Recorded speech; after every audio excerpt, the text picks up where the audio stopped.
వీరు మహాశ్రమల నుండి వచ్చారంట. శ్రమలు వచ్చినా, తగలబెట్టినా, హతసాక్షులైనా, మెడల మీద కత్తులు పెట్టి నరికినా, విలియం టిండేల్ గారని 41 సంవత్సరాలకే ఆయన చనిపోయినాడు. He is the man, very genius. 6-7 language ఆయనకు.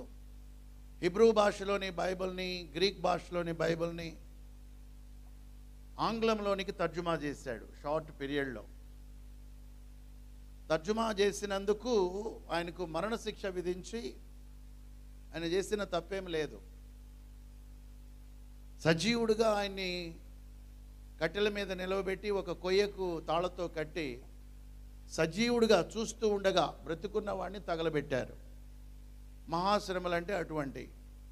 అనేక మంది హతసాక్షులయ్యారు, రంపముల చేత కోయబడ్డారు, ఖడ్గము యొక్క వాత పడ్డారు.